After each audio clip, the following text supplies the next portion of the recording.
بشیرہ مراثی اور معاشرتی المیہ۔ کہتے ہیں کہ بشیرہ نام ایک مراثی اپنے گاؤں اور مراثی فیملی کو چھوڑ کے شہر آ گیا۔ کام پیدائش سے ایک ہی کرتا چلا آیا تھا، تو شہر میں بھی گلے میں ڈور ڈالے، رنگین کپڑے پہنے، لمبے بال دمال کے انداز میں ہلاتے تابڑ توڑ ڈھول بجاتا پھرتا تھا۔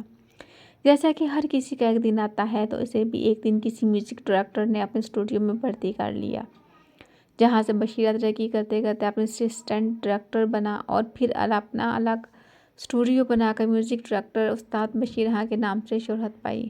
وقت گزرتا گیا، استاد بشیر کی دھنیں عالمی سطح پر مقبول ہوئیں۔ فلموں میں استاد کا نام میوزک کی مد میں شامل ہونا کامیابی کی ضمانت ہوتا۔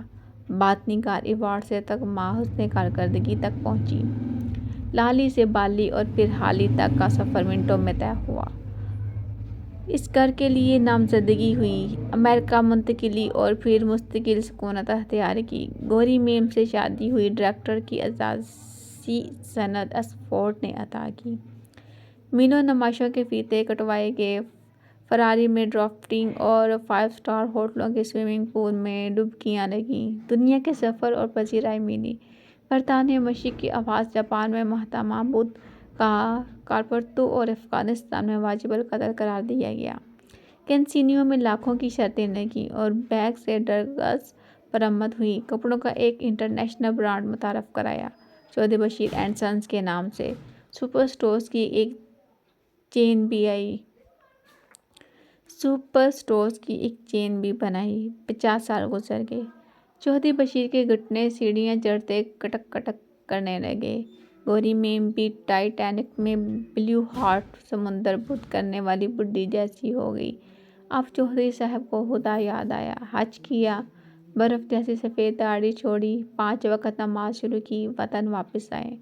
انسانیت کی خدمت کے لیے ٹرسٹ قائم کیا، نصیحت کی، رمضان ٹرانسمیشن میں غریبوں کے گردے کے آپریشن کرائے، اپنے گاؤں میں بقیہ زندگی گزارنے کا فیصلہ کیا۔ گاؤں میں حویلی تعمیر کی، کنواں کھدوایا، اسکول بنوایا، اپنے ماں باپ کی قبر پر مقبرہ اور استاد حاجی رشید خان مرحوم اور حاجن بی بی اللہ بچائی خاتون مرحومہ کا خطبہ آویزاں کیا۔ مسجد و مدرسے کی تعمیر کی اور حویلی میں آخری ایام یاد الہی میں گزارنے لگے۔ تو صاحبو، گاؤں میں چودھری بشیر خان کی عزت و احترام اور رعب دبدبے کا یہ عالم کا ہے کہ جہاں سے وہ کلف لگے سور اور اونچے شملے کی پگڑی میں ملبوس گزرتے، لوگ سلام چودھری صاحب کہہ کر جھکتے۔ اہم مسائل کے فیصلے چودھری صاحب کی حویلی کے صحن میں سنائے جاتے۔ غریبوں کا علاج ہو کہ بچیوں کی شادی، اسکول کی تقسیم اسناد ہو یا الیکشن مہم، چودھری صاحب کی شرکت کے بغیر سب ادھورا تھا۔ پھر ایک روز چودھری صاحب کی روبرو پوتی ان سے ملنے امریکہ سے گاؤں آئی۔ پہلی بار گاؤں کا ماحول اور کلچر دیکھا، اچھا لگا، چند دن رہنے کا فیصلہ کیا۔ گاؤں سے باہر کار میں گھومنے نکلی، ایک پراڈو سے گاڑی کا معمولی سا ایکسیڈنٹ ہوا۔ پراڈو سوار سے بحث، تعارف، دوستی اور پھر محبت ہوئی۔ بات شادی تک پہنچی۔ چودھری صاحب لڑکی کے باپ سے ملے، حسب و نسب پوچھا، جواب ملا چودھری فرزند علی نام ہے، پڑوس کے گاؤں میں جاگیر ہے، پیسے کی ریل پیل ہے، اچھا اور بااثر خاندان ہے۔ چودھری صاحب نے فیصلہ بچوں پر چھوڑ دیا۔ بقیہ خاندان بھی گاؤں آیا، نکاح کی تاریخ طے ہو گئی، حویلی سجا دی گئی، شادی کی محفل تھی، بارات پہنچی، پتہ چلا کہ لڑکی کے دادا شہر سے آئے ہیں۔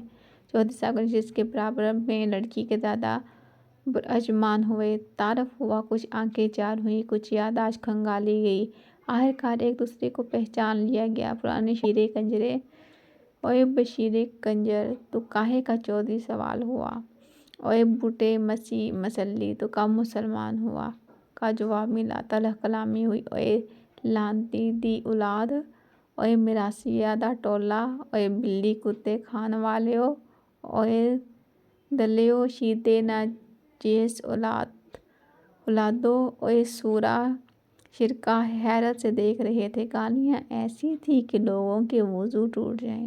لوگ کانوں کو ہاتھ لگاتے واپس جا رہے تھے۔ اونچے شملے تھے، کلف لگے سوٹ تھے، دولت تھی، عزت تھی، سوشل ورک تھا، اعزازی ڈگری تھی، پر زبان بازاری تھی۔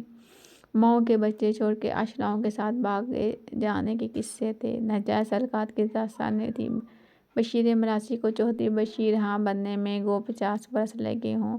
واپسی 5 منٹ میں ہوئی تھی۔ سب کو سبق مل گیا تھا کہ زمان مکان کی تبدیلی ہو یا پوزیشن اور لباس کی، اسے ایوان اقتدار پر برا اچمان کیا جائے یا عطر بسا کر ممبر و محراب کا ٹھیکیدار بنا دیا جائے، انسان کی اصل کبھی تبدیل نہیں ہوتی اور منہ کھولتے ہی اوقات کا پتہ چل جاتا ہے۔